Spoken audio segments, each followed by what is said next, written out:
Life में stress इतना बढ़ गया है, वर्क प्रेशर, पढ़ाई का प्रेशर और आजकल छोटी छोटी लड़कियों को है कि बहुत सारी चीज़ों का प्रेशर है, क्योंकि वो आजकल और इस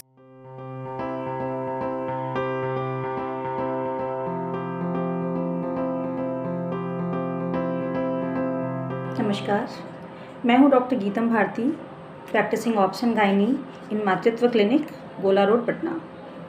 आज मैं आपसे पीसीओडी के बारे में कुछ बातें करने जा रही हूँ। तो हम इस वीडियो में आज जानेंगे कि पीसीओडी क्या है, पीसीओडी कैसे होता है और पीसीओडी के क्या क्या कारण हैं, पीसीओडी के लक्षण क्या हैं और उनके लॉन्ग टर्म्स इफ़ेक्ट्स क्या क्या हो सकते हैं बॉडी में, और फाइनली क्या ट्रीटमेंट प्लान्स होते हैं पीसीओडी के। क्या पीसीओडी पूरी तरह से ठीक हो सकता है या नहीं हो सकता है। तो सबसे पहले हम जानें कि पीसीओडी है क्या। PCOD is polycystic ovarian disease, और we can say polycystic ovarian syndrome, because polycystic ovarian syndrome एक सिंगल डिजीज़ नहीं है बल्कि कॉन्स्टलेशन ऑफ डिजीज़ है। इसके साथ कई सारी बीमारियां एसोसिएटेड हो सकती हैं, that's why we call it syndrome. So poly means बहुत सारे, सिस्ट्स मीन्स छोटे छोटे पानी भरे हुए गोले, अंडाशय मीन्स ओवरी।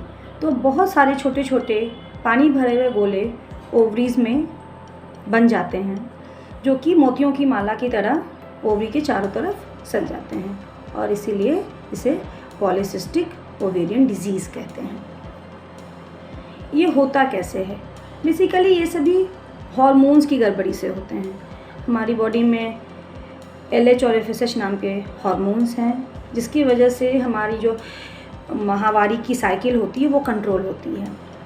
नॉर्मल लड़कियों में हर महीने में एक अंडा हमारे अंडाशय में डेवलप होता है, और लगभग मासिक के 14वें दिन पे ये अंडा पूरी तरह से डेवलप होने के बाद रप्चर हो जाता है, और अगर इस दौरान गर्भ नहीं ठहरता है तो 28वें दिन के आसपास मासिक आ सकता है। 28 दिन के 7 दिन ऊपर और 7 दिन नीचे तक का वेरिएशन नॉर्मल माना जाता है, लेकिन अगर किसी लड़की में ये जो साइकिल है वो डिसरप्ट हो जाता है, LH की मात्रा बढ़ जाती है और FSH की मात्रा घट जाती है, तो जो माहवारी की साइकिल 28 दिन का होना चाहिए था वो 28 दिन का ना होके आगे बढ़ने लगता है, डिलेड होने लगता है, क्योंकि इसमें जो एक अंडा डेवलप होना चाहिए था वो एक अंडा डेवलप नहीं हो पाता है, बल्कि उसकी जगह पे छोटे छोटे बहुत सारे अंडे डेवलप हो जाते हैं, और जो कि कोई भी प्रॉपर गुड क्वालिटी का अंडा नहीं होता है और कोई भी प्रॉपर समय पे रप्चर नहीं हो पाता है। इसी वजह से माहवारी समय पर नहीं आती है। पीसीओडी के कारण क्या क्या हैं? बेसिकली मोस्ट इम्पॉर्टेंट कारण इज़ स्ट्रेस, क्योंकि आज के सिनेरियो में हमारी लाइफ में स्ट्रेस इतना बढ़ गया है, वर्क प्रेशर, पढ़ाई का प्रेशर और आजकल छोटी छोटी लड़कियों को है कि बहुत सारी चीज़ों का प्रेशर है, क्योंकि वो आजकल और इस 2-1.5 साल में जो कोविड के टाइम पे बच्चों को बाहर जाने नहीं मिल रहा है, घर में बंद रहना पड़ रहा है, इनकी वजह से भी स्ट्रेस हो रहा है। दूसरा है फूड हैबिट्स अच्छा नहीं होना, जिसकी वजह से मोटापा हो रहा है, और ये पीसीओडी को बढ़ाने का एक और रीज़न हो रहा है। हमारे डे टू डे प्रैक्टिस में लगभग 5 से 6 लड़कियों में एक लड़की ऐसी आती है जिसको पीसीओडी का प्रॉब्लम होता है।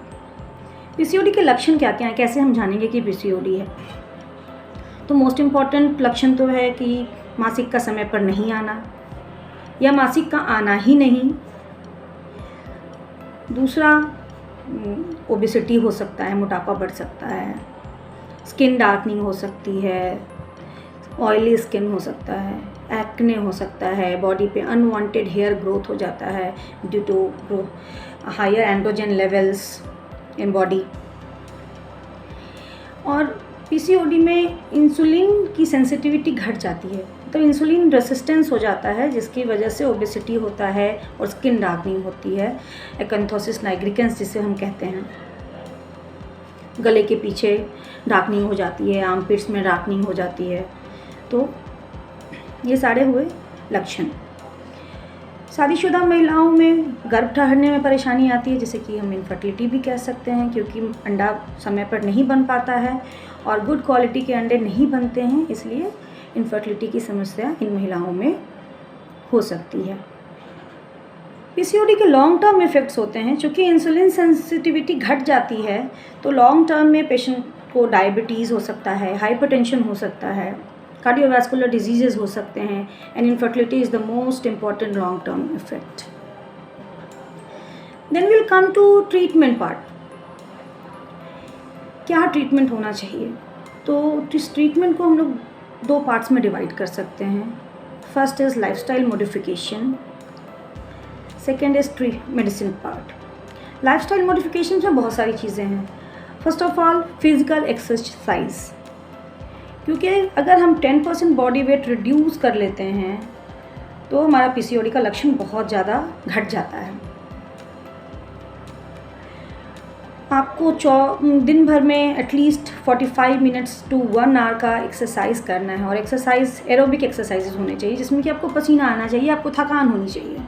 एरोबिक एक्सरसाइजेज में you can do anything, swimming कर सकते हो, वॉकिंग कर सकते हो, जॉगिंग कर सकते हो, डांसिंग कर सकते हो, एनीथिंग, रस्सी कूद सकते हो, आप जो भी आपको एक्सरसाइज पसंद है आप कर सकते हो। दूसरी चीज़ है बायोलॉजिकल क्लॉक मेंटेन करना। आज के सिनेरियो में बहुत सारी गर्ल्स मल्टीनेशनल कंपनीज़ में काम करती हैं, रात को उनको बहुत देर तक जगना होता है, दिन में सोना होता है, और आजकल के जो बच्चे जो पढ़ाई कर रहे हैं उनको सबका स्लीप साइकिल ऑपोजिट हो जाता है। सब रात को पढ़ते हैं, दिन को जगते हैं, दिन को सोते हैं। तो इस वजह से इनके हार्मोन्स का लेवल जो होना चाहिए वो बॉडी में नहीं होके रिवर्स हो जाता है। एलएच की मात्रा बढ़ जाती है, एफएसएच की मात्रा घट जाती है, एंड ले दे के वो दे लैंड इन पीसीओडी। सो हम लोग को अपना बायोलॉजिकल क्लॉक मेंटेन करना चाहिए, टाइम पे सोना चाहिए, टाइम पे जगना चाहिए।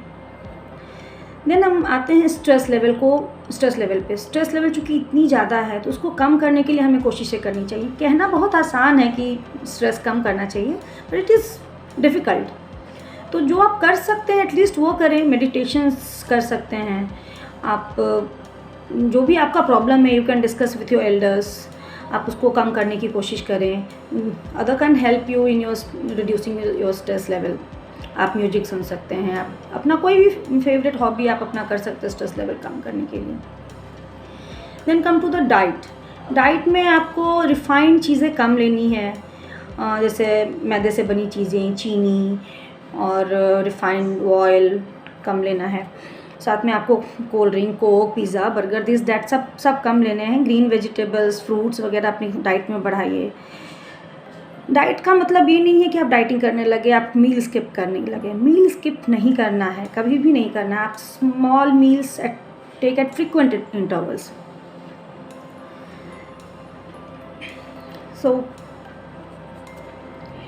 और डाइट में हम लोग अपना कार्बोहाइड्रेट्स की मात्रा और फैट की मात्रा घटानी है, प्रोटीन की मात्रा ज़्यादा लेनी है।